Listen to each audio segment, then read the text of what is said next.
El otro día unos amigos me presentaron un tipo que sacó las mejores notas de su país, que tiene una relación polígama con 3 mujeres guapísimas y que, según parece, salvó el mundo un par de veces. Cuando le pregunté cómo lo hizo, porque por supuesto me interesa copiar su éxito académico, pues no supo qué decirme. Estaba quejándose de lo mala que era su vida mientras una de sus novias le secaban las lágrimas. Tenía una prima a la que le pasaba lo mismo. Solo digo que era la chica más sin personalidad que hubiera conocido. Y sin embargo, me atraía mucho. Desde que derrocó 5 dictaduras en una tarde. Vale, el chiste es malísimo, perdón.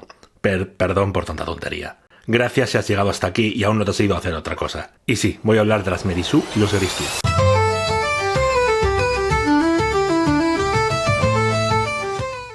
El término Mary Sue surgió en los años 70 en la revista Menegaire, no sé si lo he pronunciado bien, una revista de fans de Star Trek donde se escribían fanfics y los compartían antes de la llegada de Internet. Para el que no lo sepa, un fanfic es una historia hecha por fans de una franquicia en concreto, queriendo añadir o expandir detalles o de expresarse o crear sus propias historias dentro de ese mundo ficticio. El caso es que en aquella época, los fanfics ya se conocían por su mala calidad. Porque sí, puedes poner mucho amor a un proyecto, pero eso no significa que seas un buen escritor. Pero algo que era muy común, sobre todo en el público femenino, era la creación de personajes que eran mujeres oficiales, muy perfectas en su trabajo, y que acaban liándose con Kirk, Spock u otro personaje guapo para los estándares de la época. ¿Crees que no merece la pena intentar que haya más mujeres científicas? Me parece de lo más sexista por tu parte.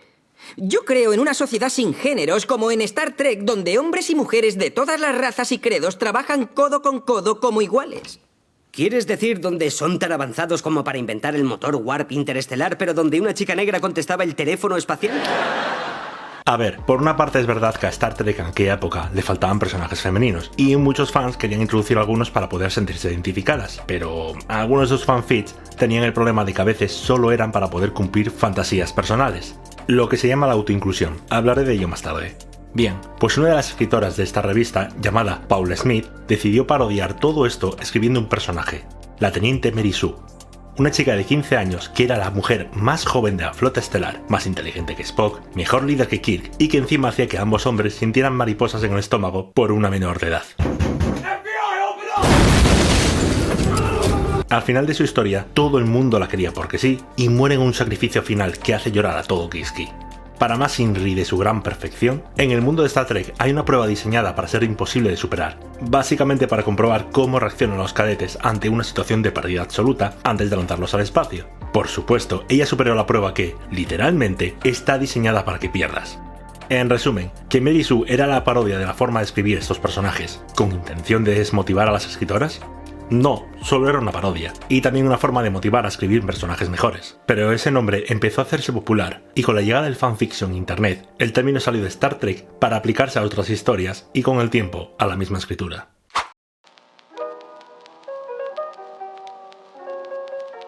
El término Mary Sue fue usado mucho con las mujeres, pero eso no significa que los tíos nos libremos. Ahí tenemos a su primo, el Gary Stu, y aunque son más comunes de encontrar en los fanfictions, también lo son en la ficción que gana pastuca, sobre todo en la que está destinada al público adolescente.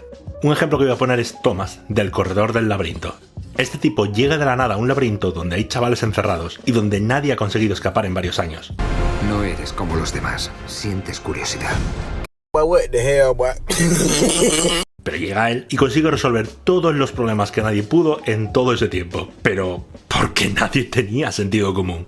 Él siempre se encuentra con las ocasiones para demostrar que pertenece a los guays. La única chica que aparece tiene una conexión especial con él. Siempre dicen que tiene algo especial a pesar de que no lo demuestra. O simplemente está haciendo lo más obvio que hay que hacer. Y cuando no lo hace... Fíjate, pues tenía razón. Si lo analizas más a fondo, Thomas ni siquiera tiene una personalidad. No sabemos qué le gusta, qué no, sus debilidades, fortalezas... Bueno, esas tiene un montón. ¿Y todo eso por qué? ¿Quizás porque así vamos a querer meternos en su piel? Hay dos tipos de origen de estos personajes. El primero es lo que me gusta llamar personaje vehículo. Es un personaje que no tiene personalidad alguna y que solo actúa de forma lógica. Vamos, si tienes 4 dedos de frente. Un grupo está en peligro, lo salvas. Hay un monstruo, lo matas o huyes. Todo es lo que todos haríamos si tuviéramos su suerte y sus habilidades. Y si encima el personaje tiene poderes y personas del género contrario que le rodean sin que tenga que hacer nada para atraerlos, pues ¿cómo no vamos a querer ser ellos? Necesitamos ser ellos. Y sobre todo, en esa etapa de la vida llamada adolescencia. En ese periodo, aún estamos buscando nuestro lugar y la forma de expresarnos, así que estos personajes son perfectos para ello. ¿Quién siendo joven no quería derrocar el sistema? ¿Quién no quería liarse con las personas que más nos atraían? Y si encima eras una persona más tímida, ya ni te digo. Otro origen, como ya expliqué antes, es la autoinserción.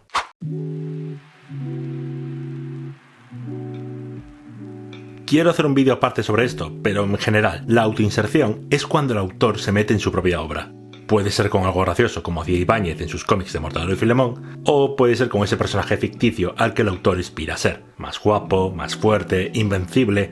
Me veo como quisieras verte, hago el sexo como tú quisieras, soy listo, capaz y muy importante. Soy libre en la forma que tú no lo eres. Suena bien, pero suelen ser personajes malísimos porque lo tienen todo hecho por el simple hecho de respirar. Esto quita todo conflicto posible, porque si sabes que todo le va a ir bien, ¿para qué te vas a preocupar?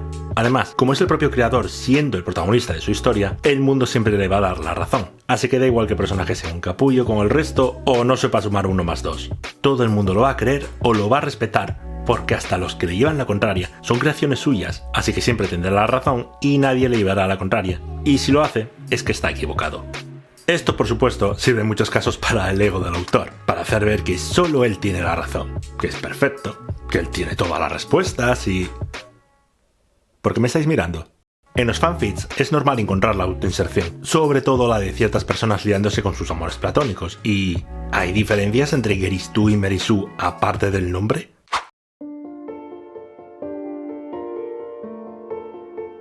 Parece que la única diferencia entre la Merisu y el Geristu es el género, pero no es tan sencillo. En la antropología, hombres y mujeres tenemos nuestras diferencias físicas en general, pero la cultura y la sociedad también influyen mucho en nosotros, sobre todo desde la infancia. Ya sabéis, rosa para la niña, azul para el niño. A las mujeres tradicionalmente se les ha enseñado a ser más dependientes, a tener que ser más amables de cara al público aunque tengan un mal día, y a ser un apoyo emocional. Y claro, cuando no cumples esas expectativas para que todo el mundo te quiera, pues tu versión perfecta será alguien invencible que no sufre, a quien todo el mundo quiere, comprende y la aceptan simplemente por ser como es, aunque pueda ser desagradable con los demás. En este caso no cuenta, el capullo es él. En el caso de los hombres, se nos enseña a ser más autosuficientes, más fuertes, invulnerables y con rendimiento. Pero al igual que con las mujeres, también tenemos nuestros días malos o no cumplimos con ningún requisito para estar en el dogfight. Así que lo mejor es crear un campeón que pueda contra cualquier amenaza, que esté rodeado de muchas chicas para ser un macho camacho y que siempre gane todo. Ojo, también puede haber Merisus hombres y Geristus mujeres. Y es que nos hemos creído tanto con estos últimos que hoy en día se ha normalizado. Ahí tenemos a Arnold Schwarzenegger en Arnold Schwarzenegger mata a los enemigos de la libertad contra Lobezno. Uno es un hombre fuerte e invencible. Y luego tenemos a Lobezno, que no envejece ni muere, pero cuyos pensamientos y sentimientos no lo dejan en paz. Y sí, él no puede morir, pero eso no lo convierte en un Geristu, ya que le vemos pagar el precio de ello, cómo muestra debilidades y cómo no siempre tiene la razón o la acaba cagando. Superman a veces puede serlo, sabemos que siempre va a ganar porque es casi invencible. La pregunta en sus buenas historias es, ¿lo hará siguiendo su código moral, viendo cómo los que quiere pagan las consecuencias? Ya veis lo difícil que es a veces atravesar la línea. Como guía, se podría decir que estas son las características principales. Parece bastante claro, ¿no? Si cumples muchas de estas, has creado a uno de estos dos. Pero, ¿por qué se señalan tanto estos personajes?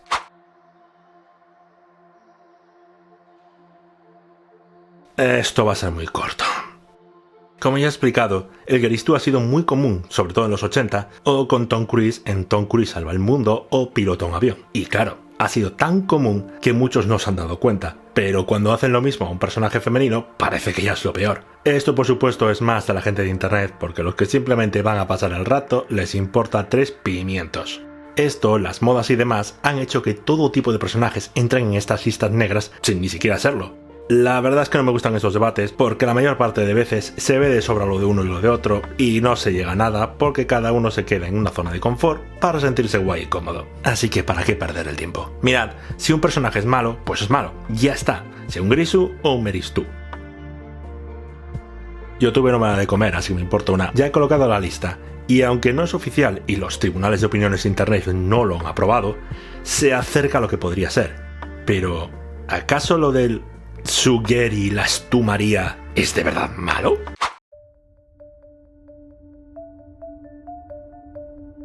Bien, la respuesta es sencilla. No. Salvo si tienes que pagar para verlos. no aplicable a si has hecho algo interesante con ellos. Estos dos arquetipos son muy típicos para ciertos tipos de historias. Y oye, si pueden ayudar a un día a mejorar el ánimo o a sentirse bien, perfecto, de verdad. Pero que siempre sepas que esto es lo más ficticio dentro de lo que se llama ficción. Si eres joven y escribes una historia personal o lo haces como una forma de desestresarse, pues guay. Además, saber que existen estos personajes, como la propia Mary Sue, también ayudan a que podamos escribir mejores personajes y poder saber cuándo sin querer estamos creando a uno. Todo el mundo tiene defectos, en la ficción y en la realidad. Todos somos seres humanos, y lo importante es saber que todos, desde nuestras familias, amigos, parejas y nosotros mismos, podemos tener defectos. Y quizás haya que aceptarlos para apreciar mejor lo que somos. No somos perfectos, y eso es bueno. Si no, la vida sería repetitiva y siempre igual. Si estos dos pueden refugiarte durante unos momentos o ayudarte a mejorar, eso ya es cosa tuya. ¿Por qué no? No eres el ombligo del mundo.